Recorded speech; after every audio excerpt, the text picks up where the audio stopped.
my shoes and out the door. 5, I'm alive. 6, 7, 8, feeling great.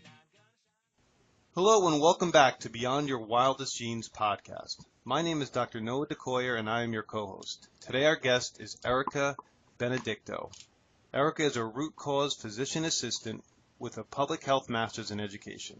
She has been committed to working with underserved, low-income, and rural communities since 1994, and now sees patients in a federally qualified community center in Austin, Texas. She brings integrative, holistic methods to a population that normally would not have access to these resources. After learning resilience practices from Harvard at the Benson Henry Institute for Mind-Body Medicine and becoming a yoga and meditation teacher, she began to implement simple modalities with her patients with great success. Erica also continued her education in nutrition and uses food and community as medicine as a gateway to health. She began an online resource called Shiny Healthy People to bring these simple and accessible tools to the masses. Her website is growing to be in both Spanish and English, and she plans to extend her work into Central and South America.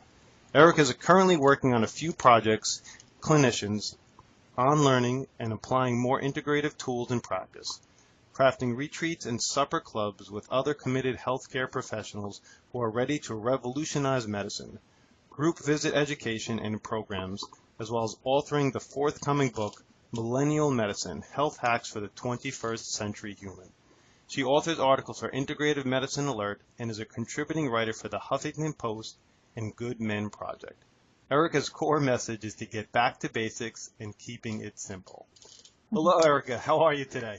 Hi, I'm doing well. Thank you, Noah. Thank you so much for having me on your podcast. My pleasure. I think we connected after my presentation on the Medical Microbiome Summit, correct? Yes, we did. Your talk about the simplicity of introducing fermented foods into your diet and just like your explanation of how to make sauerkraut really resonated with me because of the population that I serve. And I was really, really thankful for your message and your talk. Yeah, I like to fancy myself as a self-taught fermentation expert, but you know. All right, so first questions first that we ask in every podcast. Tell us a little bit about yourself, Erica, and how did you get into a more holistic, whole health approach to medicine? Sure. So a little background about me. I have always been interested in medicine. My father was a medical social worker in Chicago and worked for the Seton and the St. Joseph system. And I hear stories all the time of how I would run around the clinic and, you know, the doctors were my favorite people. And I just followed the footsteps of both my parents. My mom was a public health worker and my dad was a medical social worker. And so medicine was always something that called to me. And I graduated with an English degree in pre-med and had anticipated going to medical school, but life took me a different route. I went and got my public health degree from New Mexico State University and studied environmental health. And then during my time there, I met somebody who was a physician assistant and had gone to this school in Arizona. And through her coaching and support, I kind of looked further into physician assistant training, applied to that one school, got in, and just the rest is history. I've really grown and learned so much more about whole health through just practice. And traditionally, I'm from a Mexican, Puerto Rican, Filipino background, and so both of my parents were very natural in their approach to health. And so I was always, as a child, I went to acupuncturists and chiropractors, and my mom used the herbs in the garden to treat us whenever we would get ill. And then through my training in PA school, I actually did my thesis on how to introduce alternative and complementary medicine into the traditional medical school curriculum. And from there, just my curiosity expanded, and I continued to go to conferences and trainings and just really implement a more integrative approach in my daily PA practice. So you went into physician assistant school with an integrative complementary background, whether it was through your own education or through what your parents taught you. correct? Correct. Yes. All right. So Yeah. that's a different route than most people take. Would you agree? I would agree. Yes. I think the basics for most, yeah, I would agree that it's probably an alternative route. Um, but I think instinctually, going back to the basics is what we know at our core. Right. um, I agree. I agree totally. I mean, and what we learn as children is so important for what we eventually become, whether it's in college or school and in life. Now I you agree. now you've developed some pillars of health, and we all as healthcare practitioners have different things that we specialize in or are different pillars. And in chiropractic school, we were taught different foundations of health. But what over the years have you developed as your personal pillars of health? Over the years, it's changed. So the 6 pillars of health for shiny, healthy people are food, sleep, stress relief or resilience, movement, some kind of physical activity, play, and community. And it's not just you can eat healthy, you can eat a vegan diet or a paleo diet and let all of the rest fall to the wayside. Like it's a truly holistic, every aspect of it. In order for your body to be in homeostasis, you need a balance on the outside, right? And so all of those components, those 6 pillars, I believe, come together to build a truly healthy individual. All right, so let's start with one, but first I want to get back to a word you said that I don't think a lot of our audience may know because it's relatively new, and I think I've heard Mark Hyman use it before, but since we're talking about food, explain what a pegan is. Not vegan with a V, but a pegan. Explain that to our audience. Sure. So a pegan is a person who, well, it's a combination of paleo and vegan, right? And so you're mostly plant-based, but you introduce organic, free-range, pasteurized animal protein into that diet. Right, meaning that the meat is almost like a side dish or a condiment to the vegetables, as opposed to the other way around, as opposed to vegetables being a condiment or a side dish to the meat, right? Correct. Right. Yes. So over your years in practice, what other foundations, when we talk about number one or food, have you really clung to? Is it the paleo diet? Is it a combination? I mean, you said you had a Puerto Rican background, so and Filipino background, does that take into play? Where do you trend towards when you're talking about food with your patient and clientele? Well, with my patients, I first of all, I believe that there is no one size fits all diet, right? So there's something that's coming up that doesn't have a lot of attention yet, but the intuitarian diet, where you eat according to what your body needs. And that requires a lot of self-awareness, a lot of identifying, what feels good and what doesn't, which is way more advanced. But the diet that I recommend for patients, just as a foundation, because a lot of the patients that I work with, I would say about 90% of my patients don't even know what a vegetable really is. Like, how many vegetables do you eat a day? Well, a couple times a week, I'll have a potato or some corn. And for them, that's a vegetable. And so introducing just more of a rainbow to them, giving them a list of foods that they should be trying to follow rather than a restrictive diet is more beneficial, and they're more receptive towards that. Using a lot of because the Mexican culture traditionally doesn't have a lot of quote unquote bad foods, right? It's a lot of fresh vegetables, a lot of fresh produce and nuts and seeds.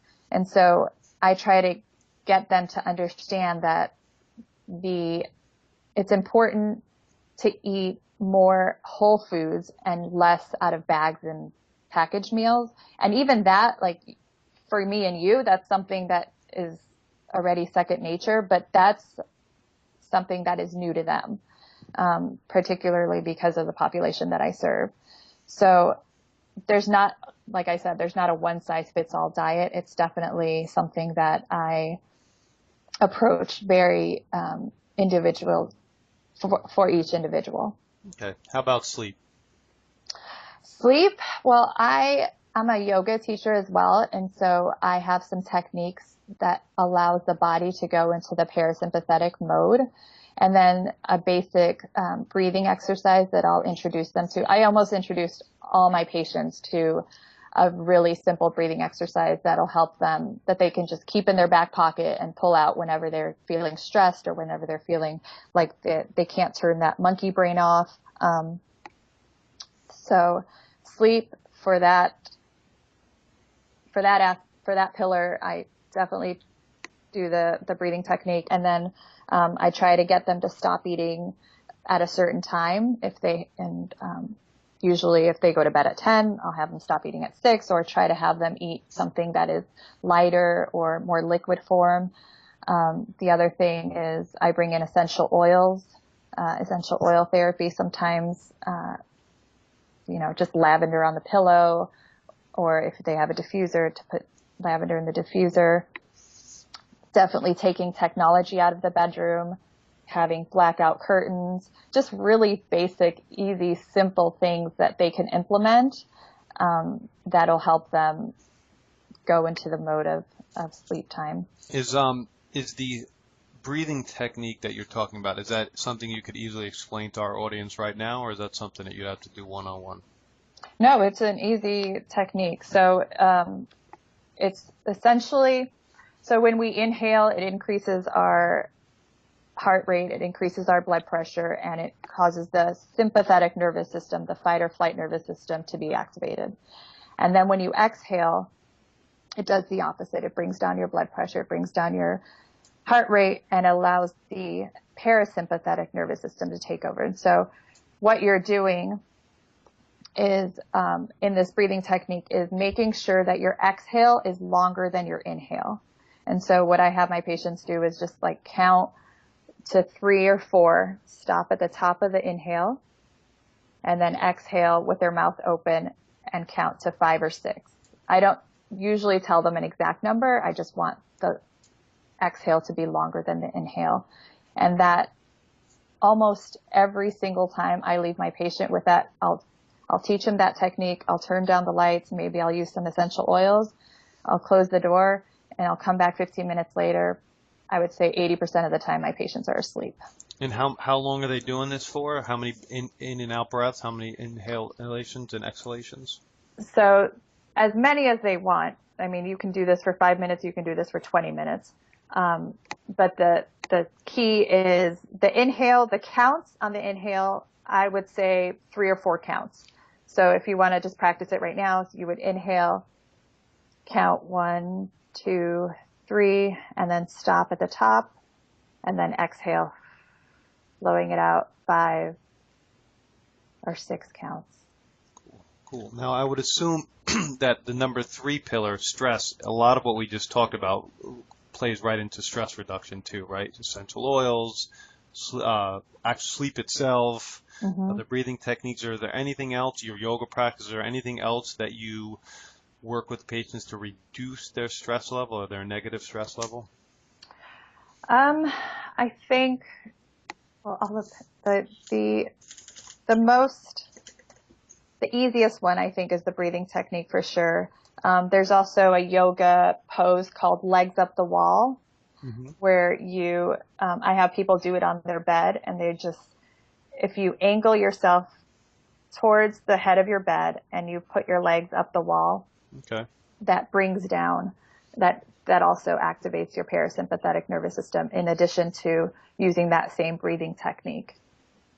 Okay. So everything with sleep or stress reduction is you're trying to activate their parasympathetic or their rest and digest system of their nervous system, correct? Correct, yes. Because I would say that about, in my particular population that I work with, probably the majority of them, I would say about 75% of them, do not have time, or do not, in their entire lives, have not experienced an extended period of relaxation. Wow. Okay. All right. Yeah. Now, what types of movement do you teach your clientele as well? Walking is my favorite because it's the easiest thing to do. I used to work on a children's caravan in a rural area about 5 or 6 years ago, and we would park in front of a track in front of the high school. And on Friday afternoons, I would take the parents and the kiddos, and we would just walk the track, or we would walk around the neighborhoods. And I think this is like probably the easiest way to get your patients or your clients up and moving. And it's also a really good way to get out in nature, which is very therapeutic, as well as stress relief. So walking is a big one. If you have a bike, biking, swimming, just any type of movement, any time that you're getting out from your seat and moving around. I like, impromptu dance parties. Those are really, really good for you. Yeah, if you could dance, which sounds as how I can. Well, yeah. Or just shaking it off. Dr. Jim Gordon, he works at, he has a Center for Mind Body Medicine. He taught us a shaking meditation where you just kind of shake it off, and even that is highly beneficial. Well, how about play? Because we all don't play enough. What kind of play do you tell them to watch the children? What do you do when you're teaching them to play? Play usually comes in with goofiness. Laughter is really important. So I ask patients to, even if it's just watching a funny show or a funny movie, I think it's important to get that laughter in every single day. I send a lot of my clients, I'll send them memes, like really silly memes of dogs with wigs, or just to get that burst of laughter and fun. I also encourage, in my supper clubs, I encourage bringing just board games, because they're easy and they're fun. Karaoke, anything that is away from the norm, which we don't do enough. I mean, karaoke, board games, just rolling around on the floor with your kids, being goofy, playing outside with your dog, anything like that I consider play. And let's touch on the last one, number 6, is community. Because I know in our office, when we do a 30-day challenge, the more people we get, the better. When we have a singing bowls class or a Tai Chi class in our office, the more people we get there, the better. And it became even more important after I interviewed James Maskell for our summit. He talked about socio-genomics, and that's all about community. So where's the importance lie for you, and how do you use it? Well, I think I love James Maskell. I think he's definitely a hero of mine. And what he has done with the Functional Forum is wonderful. Sending out requests for meetups is just brilliant. And actually, I started one here in Austin, and building community, having community. So if you look at like the Blue Zones, or you look at the Rosetto community, right? The Rosetto community was this area in Pennsylvania that was full of Italian immigrants who ate red meat and pork, smoked like chimneys, drank, and they had a lower rate of heart disease than their surrounding population. And it was because they were a true community. They had somebody to go to when they were suffering or when they had challenges in life. And I think this is the complete foundation for health. And we're social beings, and social isolation, we know, is as dangerous, if not more, than smoking. And getting out and connecting to another human being, understanding that we're all in this for the same reasons. We're all we're on this planet just wanting love and validation, is a really powerful way to health. I really try to nurture community in in my immediate circle by starting supper clubs and creating meetings among like-minded healthcare professionals.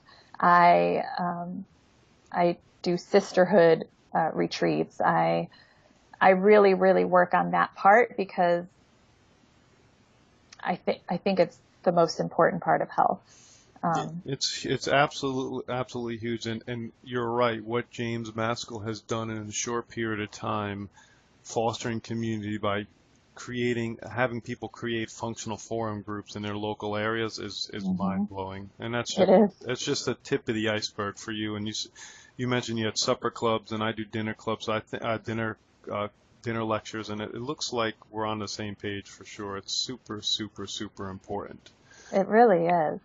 Now, you mentioned several times, and I mentioned it in your bio, that you treat and you take care of and you work with underserved populations. So you using these 6 pillars, you might use them in unique ways. Do you find that difficult? Do you find that challenging? Is it simple? And when you say underserved populations, explain what kind of people are you taking care of? What are you actually doing? Well, the underserved populations are those usually that don't have access to medical care or that live in food deserts, it's low resource communities, usually high poverty rate. So those are, That's the people you work now. Is that a job where you're going to these people, actually physically going to a location, or do you work on a location? Do you coach them on over the computer like Skype? Like how is this whole thing? Were you working with these underserved population? How's that happening?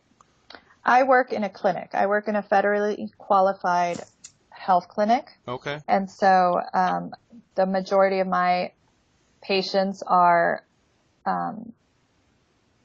indigent or Medicaid.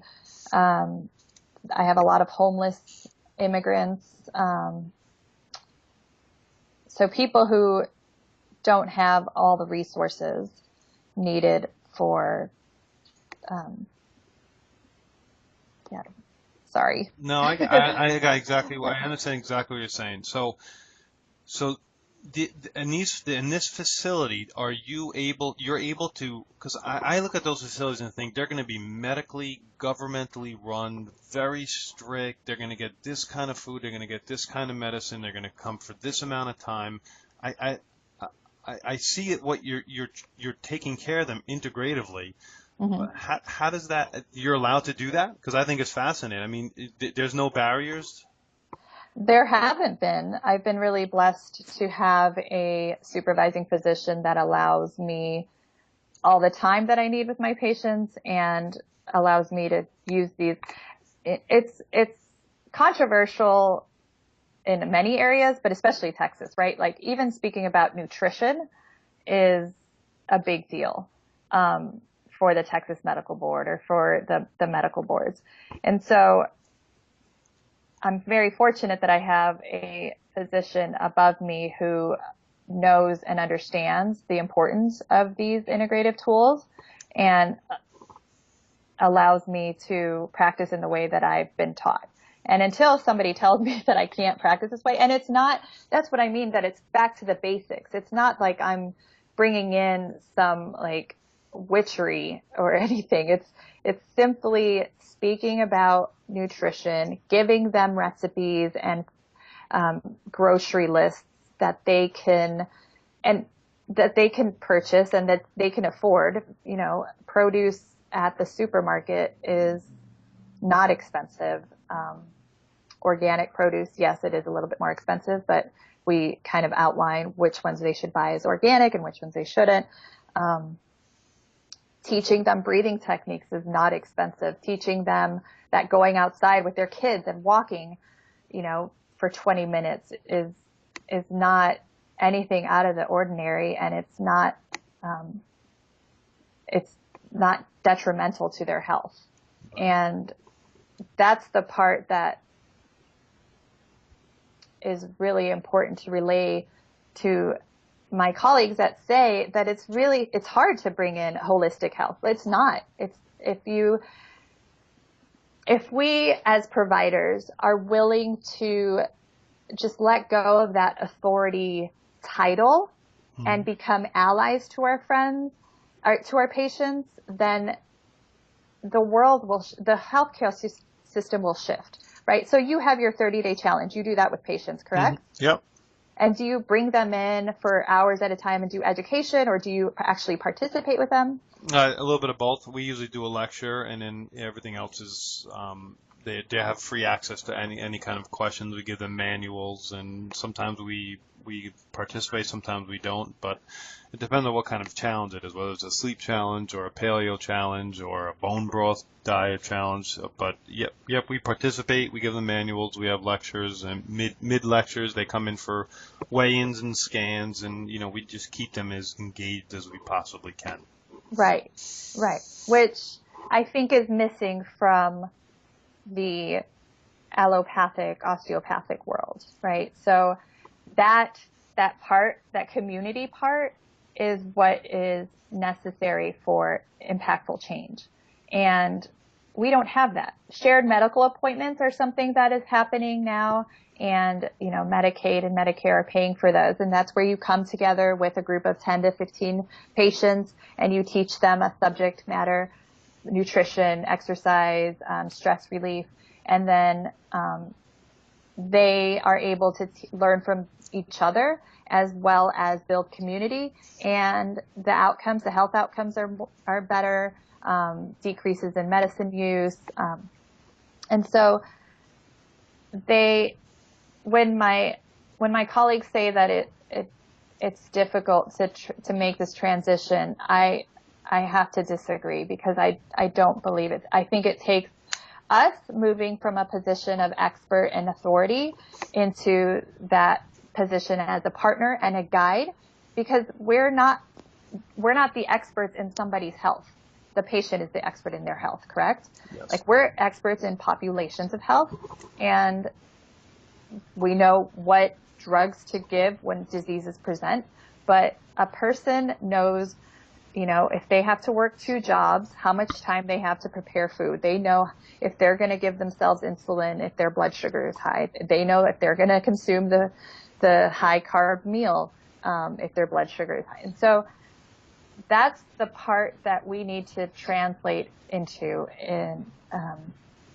and change our perspective as practitioners, that we need to stop looking at our patients as non-compliant and start engaging them and empowering them and educating them and giving them the tools that they need in order to have success in their health.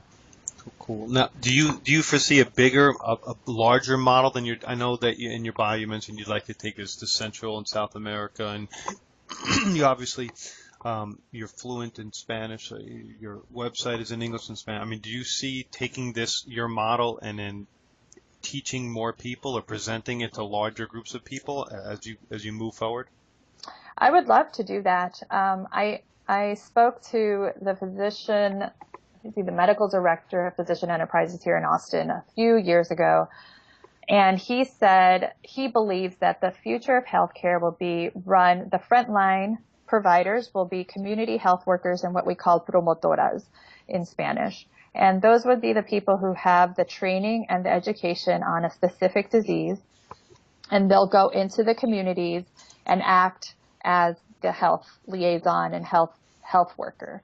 And so I envision a program to train not only community health workers and promotoras, but also medical assistants. Because medical assistants could do what I do if I could just teach them, right? So if a medical assistant program medical assistants are the people that when you come into an office, they take your vital signs, they'll get your history, they'll do the intake, right? Well, what if that person takes your blood pressure and it's really high, and they taught you this breathing technique, or they put you in a restorative pose with the pillows on the exam table, and then I come in and I recheck the blood pressure and it's lower. so programs that train the person who will, because I believe the medical assistants and the community health workers will be responsible and at the forefront of chronic care, and teach them these tools and teach them a more integrative approach to medicine, and do it in both English and in Spanish. It's a much better model than them coming in and giving them an antibiotic or a pain reliever and then just sending them on their way, or a blood pressure medicine. We do for our audience, we have every interview transcribed, and tomatoros, they're not going to know how to spell that. How do you spell that word? How do you spell that word? Promotoras? Yes. How do you spell that? It is P-R-O. Yep. Sorry. P-R-O-M-O-T-O-R-A-S. All right. Thank you. Perfecto. Now, I think that's great. Listen, it's all about education. You know, my job primarily is an educator. I'm a chiropractor at heart. I take care of tons of people and adjust them. But if I adjust a person and don't teach them how not to subluxate or miss their spine, misalign their spine, it's just going to be the same thing over and over again. Or if they come in and I adjust them and they go home and eat McDonald's every single night, or sleep 2 hours a night, or sleep with the TV on, I could just adjust them, and they're never going to change. So I agree. It's about education, and that's why we spend so much time educating our patients in a variety of topics that just move beyond spinal health. And I commend you for doing that. The patient population thanks you. Yes. Now, relaxation response, is that something different than the breathing technique, or is that something that we've already talked about? Relaxation response is a term that was it was termed by Dr. Herb Benson. He's out of Harvard. And it's essentially the relaxation response is what happens instead of the stress response that we have. So the relaxation response is what occurs when you do this breathing technique, or when you meditate, or when you go into a sensory deprivation tank. All right. So it's that sigh of relief. It's that relaxation. It's the opposite. It's the parasympathetics kicking in, overriding the sympathetics, and you relaxing, right? Correct. So you seem to be dealing with a high-stressed population, so I would imagine this is at the forefront for everything you do. It is. It absolutely is. It's the first, probably the second question. So if they're there, so this is all for chronic care. I'm not talking about an acute MI. I'm not talking about somebody comes in who with a broken bone or a laceration. Like, that needs modern medicine, and modern medicine has its place, and it has, yes, it's done some beautiful, amazing things. What I'm speaking about is chronic disease and management. And so when my patients come in, and as long as they're not there for an acute visit, the first thing I'll ask them is if they have 15 minutes to spare after we talk about their issue. And usually they do, and I'll have them lay down. And like I said, I do a lot of restorative yoga, and so I'll take a pillow and I'll put it under, I'm sure that you know this, so that their head is in a place, their head and neck is in a place so that their nervous system is able to relax as well. Mm-hmm. And then I'll teach them the breathing technique. I'll have them put their hands on their belly, and then I'll put some essential oils behind their ears, or I'll just have them smell it, and then turn down the lights, leave the room, and let them go into their relaxation response on their own. And then when I come back, their pain is usually relieved, or their stress is usually down, their anxiety, blood pressure is definitely down. And so, this is what I do whenever I go into clinic. And it seems really simple, but people don't realize how incredibly important for health to have your parasympathetic and your sympathetic nervous system balanced. If you're in sympathetic overdrive, you're just trending towards a heart attack. I mean, that's just the way it is. When you have those systems balanced, and if you could even test them with HRV, it is a huge indicator of health. If your parasympathetics and sympathetics are balanced, that's a huge indicator for being a healthy person. So I personally commend you for doing that. These people, from what I understand, these people are not getting that anywhere else but from you. So that's great. Any other simple ways to integrate prevention into your life, and what are some of the barriers that you see of this more integrative approach in our current system? I think just the old, antiquated way of thinking that has put us in the crisis that we're in. Just letting go of that and allowing, and this is for practitioners, I think just allowing yourself to be open, to open your heart and open your mind towards learning about alternative, integrative, holistic techniques. I think that the reductionist system is not working, and just opening and being curious about what else is out there that is working is going to be a really important thing that we as practitioners do. Yes, people have to have an open mind about quote unquote new things. If my mother didn't have an open mind and didn't take me to a chiropractor when I was 10 years old, I wouldn't be where I am today. You know? So Exactly. it's so important. Now I have two last questions for you, Erica. Sure. One, how can people get in touch with you? I know you've mentioned Shiny Healthy People. Mm-hmm. And two, any last words? Well, so yes, my website is shinyhealthypeople.com. I'm also building one called ericabenedicto.com, and that one should be up soon. I can be found on Facebook under the same name, Shiny Healthy People, and on Instagram at Shiny Healthy People as well. And I think that's it. So explain to our audience quickly what Shiny Healthy People is then. I mean, you just said it's a website, but what can they find when they get there? It's a resource. So it just breaks down what wellness topics that come up. I usually take inspiration from my patients. So if somebody comes in with reflux, I'll go and I'll write an article on reflux. Or if somebody comes in with allergies or asthma, then I'll go and write an article on asthma and allergies. I'm really into the gut right now, so I've recently written the 4 R's of gut rebalancing.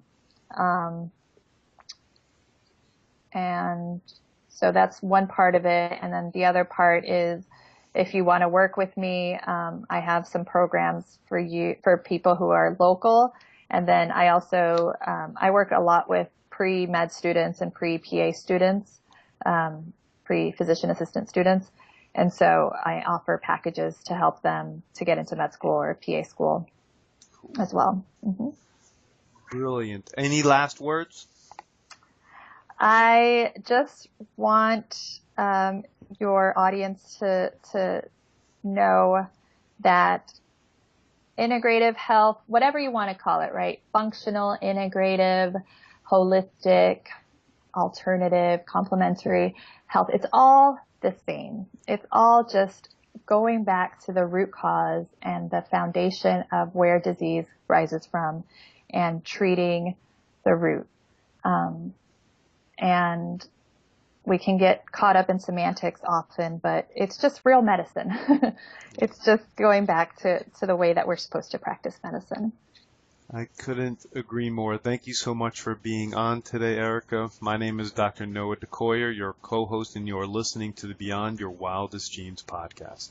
If you like what you've heard today, please share this with your friends and family and encourage them to subscribe on iTunes. You can sign up for our incredibly incredible weekly email at www.centerforepigeneticexpression.com. And please let me encourage you to check out our first project/summit, the Pain Relief Project, at www.painreliefproject.com. Our next project that will be already released by the time you hear this is complete, and registration is ready at www.antiagingproject.com, and it's called the Longevity and Anti-Aging Project, Living Healthy, Wealthy, and Wise. Lastly, help us help you and leave a review on iTunes. It truly, truly helps. Thank you again, and as my oldest son Hayden says, be awesome and never unawesome.